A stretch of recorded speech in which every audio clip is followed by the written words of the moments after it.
안녕하세요. 주님의 이름으로 문안드립니다. 평소 같으면 우리 모두가 한 자리에 모여서 예배를 드려야 되는데 전염병으로 인해서 각 가정에 흩어져 예배를 드리고 있습니다. 이렇게 예배를 드리다 보니 지난날 우리 신앙의 선배들의 삶들이 생각납니다. 감당할 수 없는 박해 속에서 각 가정에 숨어서 주님을 향하여 예배드렸던 그들의 간절한 예배의 모습들, 그러다 발각이 되어서 붙잡히기라도 하여 잡혀가면 말할 수 없는 고문을 당하였고 죽임까지 당하면서도 신앙을 지켰던 우리 신앙의 선배들의 모습이 생각납니다. 오늘 우리가 공개적으로 한 자리에 모여서 예배를 드리지는 못한다 할지라도 가정에 흩어서 이 예배드림이 지난날 우리들의 신앙의 선배들이 갔던 길이고, 또한 그러한 박해는 지난날에만 끝나는 게 아니라 우리 주님 다시 오실 때가 되면 감당할 수 없는 박해가 우리 가운데 있다라고 성경은 예언하고 있습니다. 그날이 언제인지 우리는 알지 못하나 이렇게 예배를 드리며 당차 어떠한 일들이 우리 가운데 다가온다 할지라도 주님을 향하는 간절한 마음으로 예배 드리고자 하는 그러한 마음이 우리들의 마음 가운데 이 시간 있음으로 예배에 동참할 수 있기를 원합니다. 오늘 말씀 제목이 무엇이었습니까? 하나님의 뜻을 따라. 이 세상을 살아가는 수많은 사람들이 있어서 성공한 사람이란 어떤 사람이 성공한 사람일까요? 이번에 기생충이라는 영화가 아카데미 4개 부분에서 수상을 하였습니다. 이 영화의 감독이 누굽니까? 봉준호 감독. 그는 성공한 사람일까요? 그렇지 못한 사람일까요? 성공한 사람입니다. 예술이나 운동 분야에 있어서 세계적으로 유명한 사람들, 세계적으로 이름을 얻게 되는 사람들, 그들을 가르쳐서 우리는 성공한 사람이라 이야기를 합니다.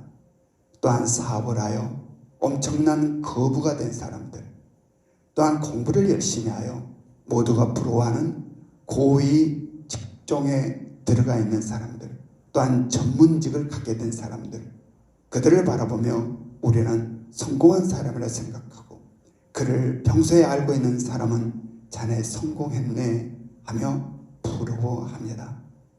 정말 이러한 사람들이 성공한 사람일까? 수많은 사람들이 부러움을 받으며 우뚝 그곳에 서 있는 사람들, 이들이 성공한 사람들이고 그들의 인생은 성공한 인생이었을까? 아니요. 한순간은 그렇게 보일지 모르나 모든 인생을 결산하는 그 자리에서는 결과는 다르다라는 사실입니다. 진정으로 성공한 사람, 성공한 인생이란 우리의 모든 삶을 마무리 짓는 그 순간 결산의 자리에서 하나님 앞에서 잘했다라고 칭찬받게 되는 사람, 바로 그 사람이 성공한 사람이고 성공한 인생인 것입니다. 그렇다면 우리는 어떻게 인생을 살아야 잘했다 칭찬받는 그러한 위치에 서게 될까요? 어떻게 하나님으로부터 너의 삶은 잘했다 칭찬받는 삶을 살게 될까요? 그것은 바로 하나님의 뜻입니다.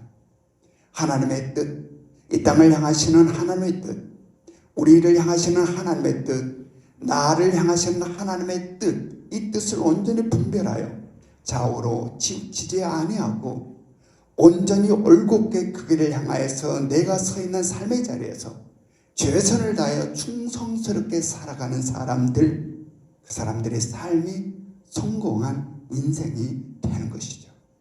우리의 모든 삶이 바로 이러한 하나님의 뜻을 따라 잘했다 칭찬받는 성공한 인생의 길을 걷는 여러분과 저의 삶이 될 수 있기를 주님의 이름으로 축원합니다. 오늘 말씀은 지난주일 말씀과 이어지는 말씀입니다. 지난주일 말씀의 내용이 어떠한 내용이었습니까? 예수 그리스도로 말미암아 눈을 뜨게 된 사람이 그를 평소에 아는 사람들 앞에 나타났을 때에 그를 알았던 사람들은 혼란에 빠지게 되죠. 저가 누구인가? 저건 맹인 아니야? 길거리에서 구걸하던 맹인 아닌가? 또 어떤 사람들은 아니야, 맹인이 어떻게 갑자기 눈을 떠 나타날 수가 있냐? 맹인이 아니라 맹인과 닮은 사람일 거야 라고 서로 설왕설래하였을 때에 맹인이었던 사람이 아니라 맞다, 내가 맹인이었다 라고 이야기하고 자기가 누구에 의하여 어떻게 눈을 뜨게 되었는지에 대하여 이야기를 하게 됩니다. 그때에 사람들의 반응은 어떠하였습니까? 바로 맹인이었던 사람이 어떻게 눈을 뜨게 되었느냐라는 이야기를 듣고 난 다음 그 다음 유대인들의 반응은 어떠하였을까요? 오늘의 말씀부터 이어지게 됩니다. 다 같이 요한복음 9장 13절부터 15절의 말씀을 같이 읽습니다. 그들이 전에 맹인이었던 사람을 데리고 바리새인들에게 갔더라. 예수께서 진흙을 이겨 눈을 뜨게 하신 날은 안식일이라. 그러므로 바리새인들도 그가 어떻게 보게 되었는지를 물으니 이르되 그 사람이 진흙을 내 눈에 바르매 내가 씻고 보나이다 하니. 아멘. 맹인이었던 사람을 그를 알고 있었던 유대인들이 어디로 데려갔다고 했습니까? 바리새인들에게 데려갔다고 했습니다. 오늘 우리는 이 본문에 나타나는 이 말씀, 본문에 등장하는 세 부류의 사람들에 주목할 수 있기를 원합니다. 첫째 부류는 바리새인들과 그들에게 맹인이었던 사람을 데리고 간 유대인들. 두 번째 부류의 사람은 바로 맹인된 사람의 부모. 세 번째 부류의 사람은 바로 당사자인 맹인이었던 사람. 이 세 부류의 사람들의 모습을 통하여 우리들의 모습은 어떠한 모습일까를 우리 스스로 관찰해보고 되돌아볼 수 있기를 원합니다. 그리고 우리들의 삶들이 정말 하나님의 뜻 가운데서 올곧게 살아가기 위하여 흐트러진 삶을 정돈하고 그 길을 향하여서 아름답게 전진해 나가는 여러분과 제가 되었으면 좋겠습니다. 먼저 바리새인들과 그들에게 맹인이었던 사람을 데리고 간 유대인들을 살펴볼 수 있기를 원합니다. 유대인들은 왜 맹인이었던 사람을 바리새인들에게 데리고 갔을까요? 그 답은 14절에 있습니다. 안식일 때문입니다. 바로 예수님께서 진흙을 이겨서 그의 눈에 발라주고 실로암 못에 가서 씻으라 하므로 그가 실로암 못에 가서 눈을 뜨게 되었던 그 날이 안식일이었다는 겁니다. 그라에게 그들의 마음속에는 바로 이를 통하여 일어나는 이 모든 것들이 안식일의 규범과 규례를 어기는 행동이 아닌가라는 생각을 하였다. 그래서 율법과 안식일의 규례에 정통한 바리새인들에게 맹인을 지금 데리고 온 것입니다. 여러분, 이 모습은 얼마나 안타까운 모습인지 모릅니다. 지금 맹인이었던 이 사람을 데리고 온 유대인들은 어떤 사람입니까? 바로 이 맹인이었던 사람을 잘 알았던 사람들입니다. 평소에 그가 맹인으로 태어나서 길거리에 앉아 구걸을 하며 힘들게 살았던 그의 삶을 누구보다도 잘 알았던 사람입니다. 그러하게 그가 맹인되었던 그가 눈을 떠서 밝게 돌아왔을 때에 기뻐하며 즐거워하며 박수하며 하나님께 영광을 돌려야 할 터인데 그러한 행동이 아니라 오히려 그를 데리고 바리새인들에게 들어와 안식일 규범과 규례에 어긋난 것이 아니냐라고 묻고 있는 이들의 모습, 얼마나 안타까운 모습. 왜 이들은 이러한 행동들이 그들 가운데 나오게 되는 걸까요? 바로 그들의 신앙이 극히 형식적이고 극히 거체적인 신앙, 하나님의 뜻과는 전혀 상관없는 신앙생활을 하고 있음의 증거가 되는 모습입니다. 우리들의 삶을 돌아볼 수 있기를 원합니다. 우리는 바로 이들과 같은 모습은 아닌지, 바로 맹인된 사람을 바리새인들에게 데리고 왔을 때에 바리새인들이 이 맹인되었던 사람에게 묻습니다. 네가 어떻게 보게 됐느냐? 그럴 때 그는 바리새인들에게 자기에게 일어났던 모든 사실들을 있는 그대로 이야기를 하게 됩니다. 그 이야기를 듣게 된 바리새인들의 반응이 어떠했습니까? 요한복음 9장 16절 말씀을 같이 읽습니다. 바리새인 중에 어떤 사람은 말하되 이 사람이 안식일을 지키지 아니하니 하나님께로부터 온 자가 아니라 하며 어떤 사람은 말하되 죄인으로서 어떻게 이러한 표적을 행하겠느냐 하여 그들 중에 분쟁이 있었더니. 바리새인들 중에 어떤 사람은 안식일 규례를 어긴 자는 결코 하나님께로부터 온 자가 될 수 없다라고 하는 사람도 있었고, 어떠한 사람들은 어떻게 죄인이 이렇게 놀라운 표적을 행할 수 있겠는가 라고 하는 사람들이 있었고, 그들 가운데 분쟁이 일어났다라는 이야기입니다.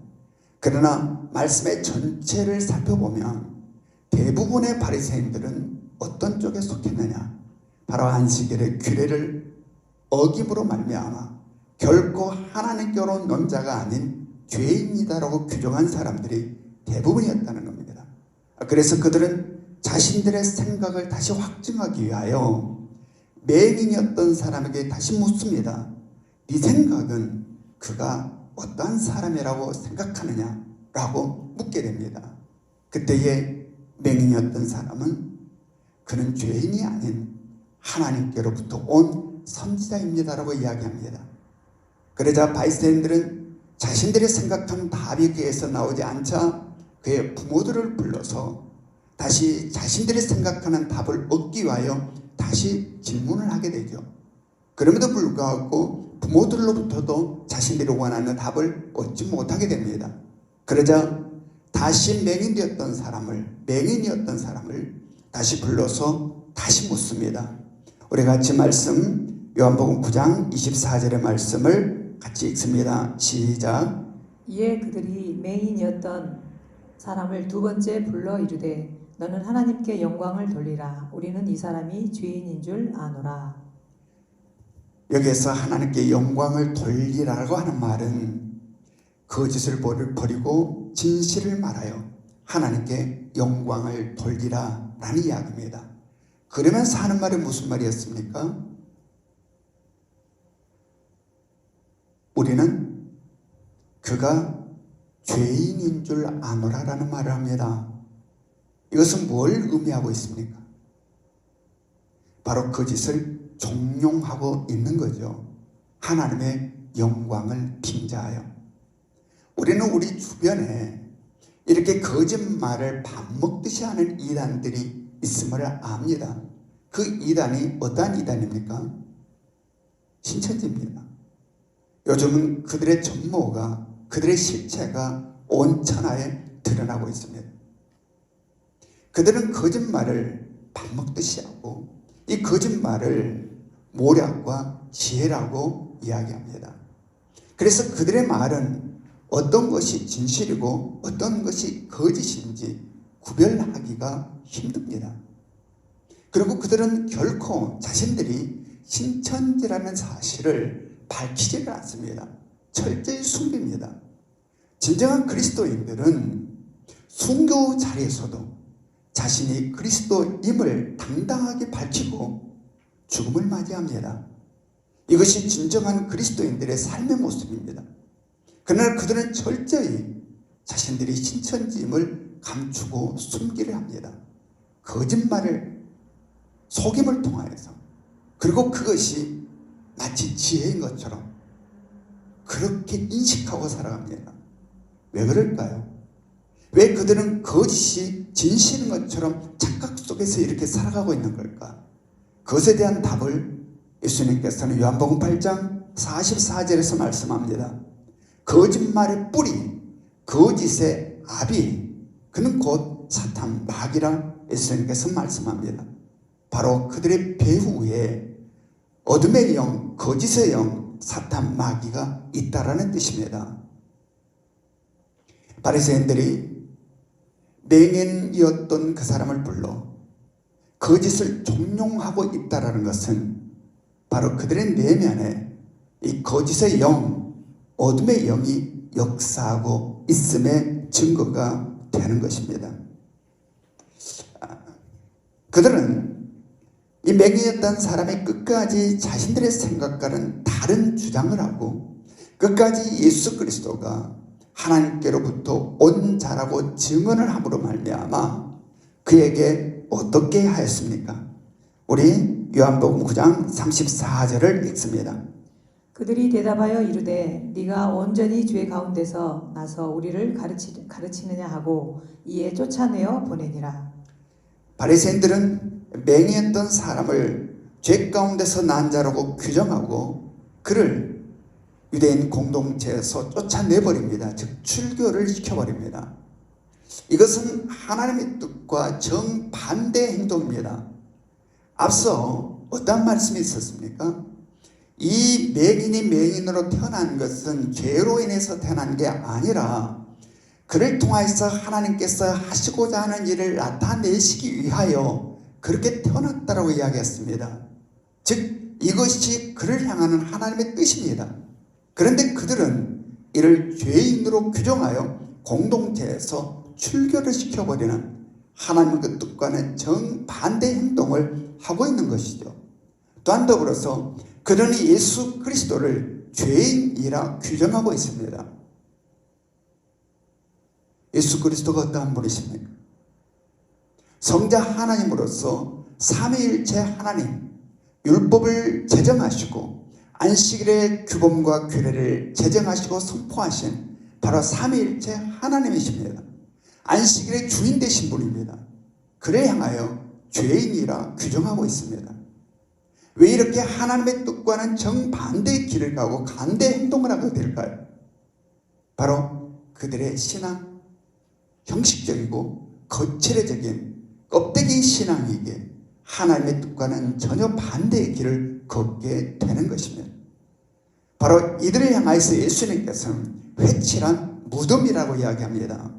겉으로는 회를 칠하여 정말 깨끗하고 정결한 것처럼 그럴싸하게 보이나 그 속은 시체가 썩어 있는 것처럼 그러한 상태의 신앙생활을 하고 있는 그들의 모습, 우리의 모습이 이러하지 않기를 원합니다. 겉으로는 그럴싸한 신앙의 모습인데 내면은 썩고 썩어 냄새가 나는, 그래서 우리들의 영이 썩어져 갈 때 우리들의 내면은 어둠의 영에 정복당하게 되고 사단의 역사함으로 말미암아 그들에게 휘둘려 하나님의 뜻과는 정반대의 행동과 반대의 길을 가게 된다라는 사실입니다. 그러므로 늘 우리들의 스스로의 내면을 점검할 수 있기를 원합니다. 그리고 성령으로 충만할 수 있기를 원하고 말씀과 기도로 단단하게 채워나가 하나님의 뜻이 어떠한 것인지 분별하며 그 하나님의 뜻을 따라 온전히 살아감이 여러분과 저의 삶이 될 수 있기를 주님의 이름으로 축원합니다. 다음으로 맹인이었던 사람의 부모를 살펴볼 수 있기를 원합니다. 바리새인들이 맹인이었던 사람에게서 원하는 답을 듣지 못하자 그의 부모를 불러서 묻게 되죠. 요한복음 9장 18절부터 19절 읽습니다. 유대인들이 그가 맹인으로 있다가 보게 된 것을 믿지 아니하고 그 부모를 불러 묻되 이는 너희 말에 맹인으로 났다 하는 너희 아들이냐? 그러면 지금은 어떻게 해서 보느냐? 바리새인들의 이 질문에 부모들은 그가 자신의 아들이다라는 사실과 그가 태어날 때에 맹인으로 태어났다라는 사실에 대하여는 명확하게 이야기를 합니다. 그러나 그가 어떻게 눈을 뜨게 되었는지에 대해서는 모른다, 회피하고 외면합니다. 그들이 왜 그렇게 하였다라고 성경이 이야기하고 있습니까? 다음 말씀 요한복음 9장 22절 말씀을 같이 읽습니다. 시작. 그 부모가 이렇게 말한 것은 이미 유대인들이 누구든지 예수를 그리스도로 시인하는 자는 출교하기로 결의하였으므로 그들을 무서워함이러라. 맹인이 예수 그리스도로 말미암아 눈을 떠 보게 되었을 때에 누구에게 가장 먼저 달려갔을까요?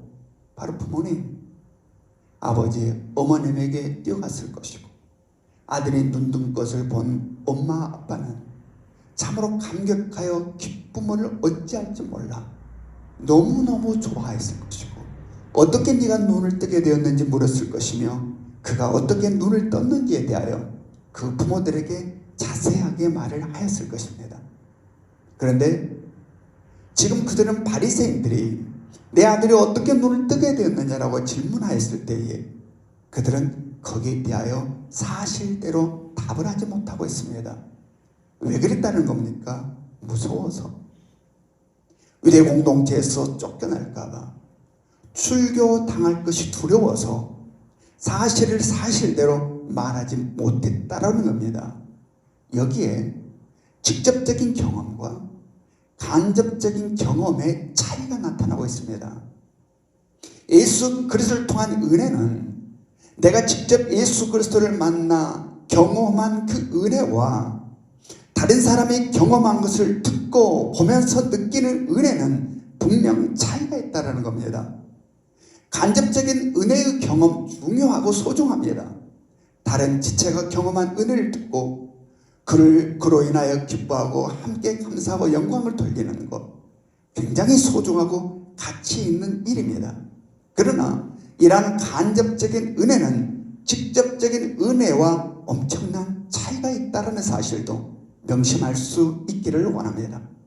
이러한 간접적인 은혜는 내가 직접 커다란 어려움과 힘듦을 마주하게 되었을 때에 주춤거리고 무너지고 뒤로 후퇴하는 그러한 경우를 수없이 겪게 됩니다. 그러므로 우리들에 있어서 직접적인 은혜의 경험이 있기를 주님의 이름으로 축원합니다. 내가 직접 예수 그리스도를 만나 나를 통해서 하나님께서 역사하시는 그 역사하심, 나를 통해서 하나님의 일하심을 직접 경험하는 일이 우리 가운데 있어야 합니다. 나를 통하신 하나님의 역사, 나를 향하시는 하나님의 뜻하심의 은혜 가운데서 내 삶을 관통함으로 말미암아 내 삶을 역동시키는 그 은혜가 우리 가운데 경험될 수 있기를 원합니다. 다음으로 맹인이었던 사람을 살펴볼 수 있기를 원합니다. 맹인이었던 사람, 그는 처음 예수 그리스도로 말미암아 눈을 뜨게 되고 보게 되어서 자기를 평소에 알고 있는 사람들을 만나 자신이 어떻게 눈을 뜨게 되고 보게 되었는지를 말하였을 때 그들의 반응은 어떠하였습니까? 내일처럼 함께 기뻐하고 즐거워하였습니까? 아니면 냉소적이고 부정적이었습니까? 그들의 반응은 긍정적이지 않았습니다. 냉소적이고 부정적이었습니다. 성경에 보면 그들은 바로 이 맹인이었던 사람을 데리고 바리새인에게 갔다라고 기록하고 있습니다. 여기에서 데리고 갔다라고 하는 것은 그 단어는 끌고 갔다라는 말과 같은 의미를 담고 있는 말입니다. 즉 이 말은 무슨 이야기냐?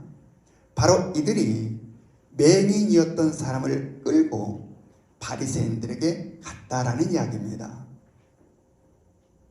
바로 여기에 우리는 어떠함을 우리가 여기서 느낄 수 있을까요?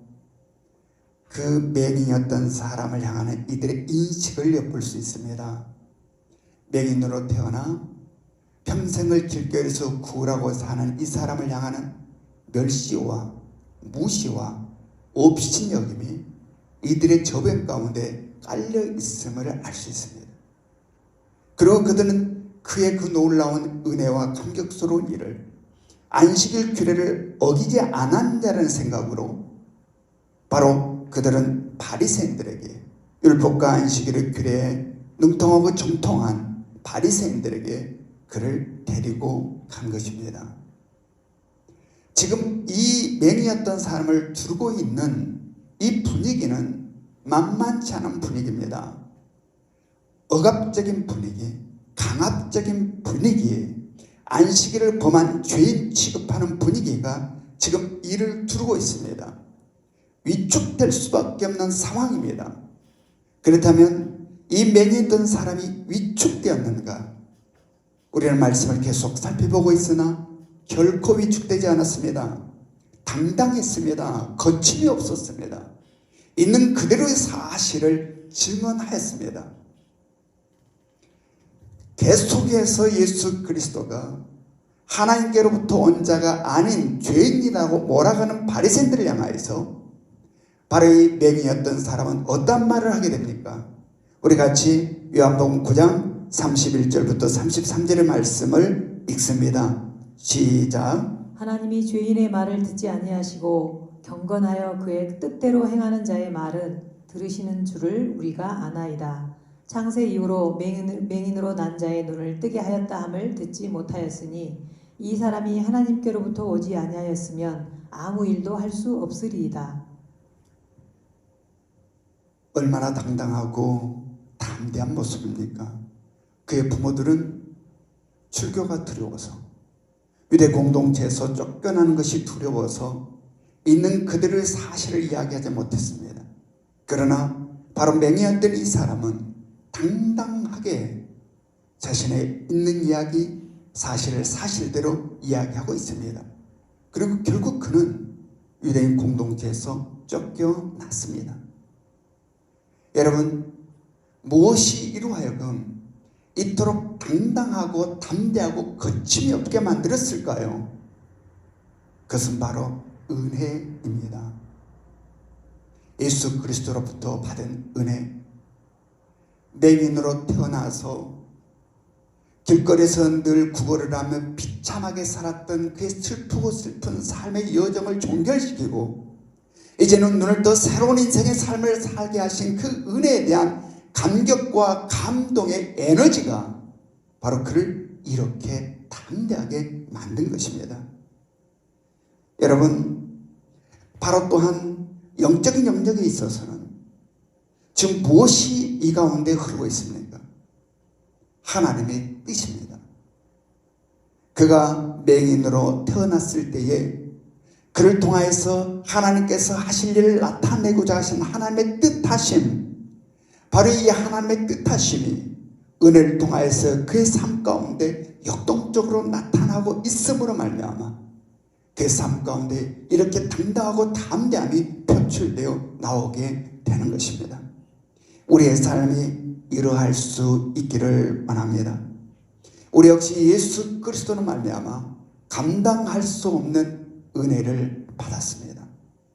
그리고 바로 이 은혜 속에는 우리를 향하시는 하나님의 놀라운 뜻하심들이 바로 역동적으로 우리들의 삶 가운데서 역사해 나가실 것입니다.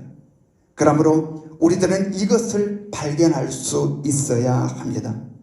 세상 것들에 휘둘려서 불안하고 초조하고 근심과 걱정 속에 살아가는 삶이 아니라 눈을 열어 예수 그리스도를 통해서 내가 받은 은혜를 볼 수 있기를 원합니다.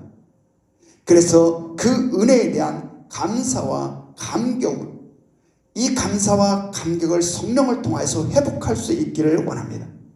그래서 그 은혜 속에 흐르고 있는 우리를 향하시는 아버지 하나님의 뜻을 발견할 수 있기를 원하고 그 뜻을 따라 기쁨과 소망과 기대 속에서 당당함으로 내일을 향하여서 나아가는 여러분과 저의 삶이 될 수 있기를 주님의 이름으로 축원합니다.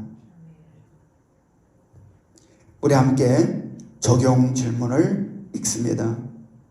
같이 읽습니다. 시작. 1번. 나의 예배드림이 형식적이었습니까? 마음을 다하는 예배였습니까? 2번.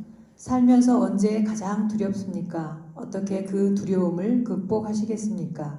3번. 주님의 은혜가 감사하여 눈물을 흘린 적이 있습니까? 언제입니까? 다 같이 기도 드리시겠습니다. 사랑과 은혜가 충만하신 하나님, 평소 같으면 우리 모든 성도들이 이 자리에 모여서 주님을 경배하고 찬양할 터인데 전염병으로 인하여서 지금 각 가정에서 예배를 드리고 있습니다. 드리는 장소는 각각이 다르나 주님을 향하는 마음은 한 마음이오니 우리가 드리는 예배를 주님이여 받으시고 하늘을 여시고 축복하여 주시옵소서. 지금 온 나라가 전염병으로 인하여서 불안과 두려움과 근심 가운데 휩싸여 있습니다. 여기에 하나님의 어떠한 뜻이 있는지 깨닫는 지혜가 우리 가운데 있게 하옵시고, 분명 전염병은 하나님의 진노로 인하여서 우리에게 임한다라는 사실을 알고 있사오니 먼저 우리가 하나님 앞에서 우리들의 삶을 돌아볼 수 있게 하여 주시옵소서. 탐욕에서 벗어나게 하시고 향락에서 벗어나게 해주시고 시기와 질투와 미움과 분노에서 벗어나게 하여 주시옵소서. 주님의 말씀 따라 살아감이 우리 가운데 회복되게 하시고 주님 앞에 무릎 꿇어 추하고 더러움이 용서받는 은혜가 우리 가운데 있게 하여 주시옵소서. 그래서 이 질병이 이 땅에서 거치게 하시고 질병으로 인하여 두려워하는 모든 마음들의 밝음이 찾아오게 하여 주시옵소서. 다시 우리가 밝고 밝은 마음으로 주님 성전에 나와 예배 드릴 수 있게 하시고 하나님께 영광을 돌릴 수 있는 우리가 되게 하여 주시옵소서. 특별히 아버지께서 우리에게 주신 오늘 말씀, 우리들의 신앙이 결코 바리새인들과 같이 거칠어져 있고 형식적인 신앙이 되지 않기를 원합니다. 우리들의 내면에 썩어가지 않기를 원합니다. 늘 깨어서 기도하고 말씀으로 채워서 늘 성령의 도움을 받아 하나님의 뜻을 분별하고 그 뜻을 따라 살아갈 수 있기를 원하오니 도와주시옵소서. 우리의 신앙이 간접적인 은혜의 경험으로 멈추지 말게 해주시고 우리가 직접 예수 그리스도를 만남으로 나를 통해서 역사하신 하나님의 일하심을 목격하게 해주시며 내 삶 속에서 역사함에 감사와 감격이 우리들 삶 가운데 충만케 하여 주시옵소서. 은혜를 한순간도 망각하지 말게 해주시옵소서. 은혜 속에 흐르는 나를 향하신 하나님의 뜻을 발견하게 하시고 그 하나님의 뜻하심이 우리들의 삶을 관통함으로 말미암아 우리가 깨어서 일어나게 하시고 아버지의 뜻을 충성스럽게 감당하여 살아가는 우리 모두가 되게 하여 주시옵소서. 한 주간도 살아가며 우리 모든 4명의 가족들 아버지의 날개 깃에 보호하여 주시사 어떠한 어려움 당하지 않게 해주시고 오직 주님의 은혜 가운데서 기쁨과 감사가 충만할 수 있도록 아버지 인도하여 주시옵소서. 사랑 많으신 예수님 이름으로 기도드리옵나이다. 아멘.